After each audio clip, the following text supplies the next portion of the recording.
తెలంగాణలోని కాంగ్రెస్ ప్రభుత్వం సంచలన నిర్ణయం తీసుకుంది. రాష్ట్ర ప్రభుత్వ సలహాదారులను నియమించింది.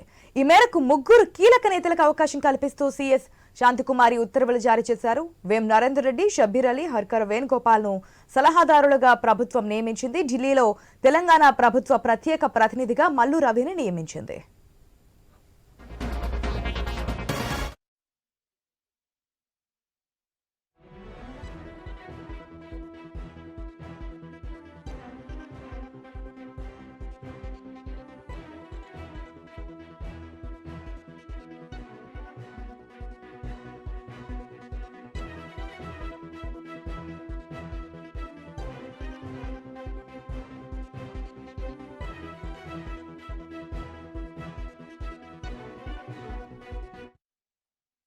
తెలంగాణలోని కాంగ్రెస్ ప్రభుత్వం సంచలన నిర్ణయం తీసుకుంది. రాష్ట్ర ప్రభుత్వ సలహాదారులను నియమించింది. ఈ మేరకు ముగ్గురు కీలక నేతలకు అవకాశం కల్పిస్తూ సీఎస్ శాంతికుమారి ఉత్తర్వులు జారీ చేశారు. వేం నరేందర్ రెడ్డి, షబ్బీర్ అలీ, హర్కర వేణుగోపాల్ ను సలహాదారులుగా ప్రభుత్వం నియమించింది. ఢిల్లీలో తెలంగాణ ప్రభుత్వ ప్రత్యేక ప్రతినిధిగా మల్లు రవిని నియమించింది. దీనికి సంబంధించిన పూర్తి అప్డేట్స్ మా స్పెషల్ కరెస్పాండెంట్ సునీల్ ద్వారా తెలుసుకుందాం. Right, good morning Sunil. మనం చూస్తున్నాం తెలంగాణ కాంగ్రెస్ మెయిన్ గా ముగ్గురు సలహాదారులను నియమించినట్టుగా తెలుస్తుంది. ఆ డీటెయిల్స్ ఏంటి? గుడ్ మార్నింగ్ ఆశ.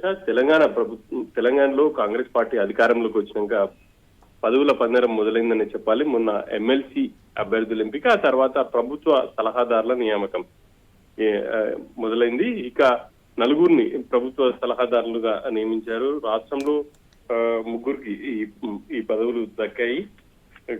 సీఎం సలహాదారుడుగా వేం నరేందర్ రెడ్డి, ఆ తర్వాత షబ్బీర్ అలీ మైనార్టీ కోటాలో తీసుకున్నారు.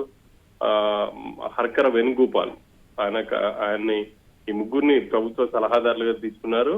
ముగ్గురికి వాళ్ళకి సంబంధించి విధులను కూడా కేటాయించారు. సీఎం సలహాదారుడిగా మాత్రం వేం నరేందర్ రెడ్డికి కీలక పదవి దక్కిందనే చెప్పాలి. ఇక ఢిల్లీలో ప్రభుత్వ ప్రత్యేక ప్రతినిధిగా మల్లు రవిని ఎంపిక చేశారు. ఆయన ఇప్పటి వరకు టీపీసీసీ సీనియర్ ఉపాధ్యక్షునిగా ఉన్నారు. అదేవిధంగా వేం నరేందర్ రెడ్డి కూడా సీనియర్ ఉపాధ్యక్షునిగానే ఉన్నారు. హర్కర వేణుగోపాల్ ఆయన పార్టీలో ప్రోటోకాల్ సంబంధించిన వ్యవహారాలు చూసేది. ఇక ఆయన కూడా ప్రభుత్వ సలహాదారుడిగా ఉండబోతున్నారు. మైనారిటీ కోటాలో షబ్బీర్ అలీకి ఆ పదవి దక్కిందని చెప్పాలి. ఇక నలుగురిని నియమించారు. కొద్దిసేపటి క్రితమే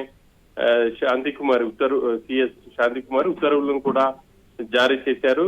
సీఎం ఇటు దావోస్, అదేవిధంగా లండన్ పర్యటన ముగించుకొని మరి కాసేపట్లో రాష్ట్రంలో అడుగుపెట్టిన ముందే ఈ పదవుల పందరం స్టార్ట్ అయిందని చెప్పాలి. ఆయన ఢిల్లీ వెళ్లే ముందే ఇటు సీనియర్ నేతలతో మాట్లాడారు. ఆ తర్వాత ఏఐసీసీ నేతలతో కూడా చర్చించారు. ఎవరెవరికి ఏ పదవులు ఇస్తే బాగుంటుంది అనేది రాష్ట్ర వ్యవహారాల ఇన్ఛార్జ్ దీప్దాస్ మున్షితో ప్రత్యేకంగా సమావేశమయ్యారు. ఢిల్లీ వెళ్ళాక జాతీయ ప్రధాన కార్యదర్శి అదేవిధంగా ఏఐసీసీ అధ్యక్షుడు మల్లికార్జున ఖర్గేతో కూడా ఆయన ప్రత్యేకంగా సమావేశమై వాటికి సంబంధించి వివరాలు కూడా ఇచ్చారు. ఇక ఆయన తెలంగాణలో అడుగుపెట్టే సమయంలోనే వాటికి సంబంధించి ఉత్తర్వులు కూడా వెలువడ్డాయని చెప్పాలి. ఇక వాళ్ళు తొందరలోనే ఆ పదవి బాధ్యతలు కూడా స్వీకరించబోతున్నారు. ఆశ. Right Sunil, thanks for the update.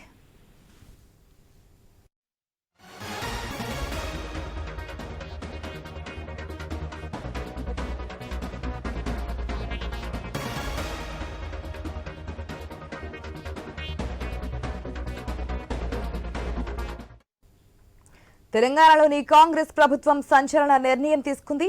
రాష్ట్ర ప్రభుత్వ సలహాదారులను నియమించింది.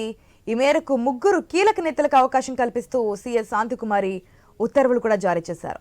వేం నరేందర్ రెడ్డి, షబ్బీర్ అలీ, హర్కర వేణుగోపాల్ ను సలహాదారులుగా ప్రభుత్వం నియమించింది. ఇక ఢిల్లీలో తెలంగాణ ప్రభుత్వ ప్రత్యేక ప్రతినిధిగా మల్లు రవిని నియమించింది.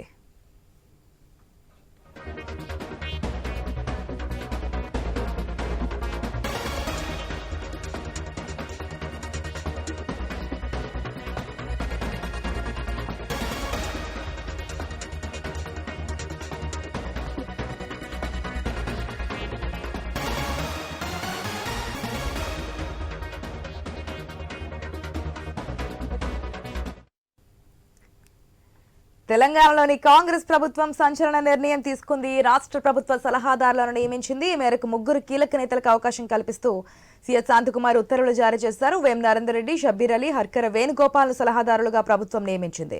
ఢిల్లీలో తెలంగాణ ప్రభుత్వ ప్రత్యేక ప్రతినిధిగా మల్లు రవిని నియమించింది.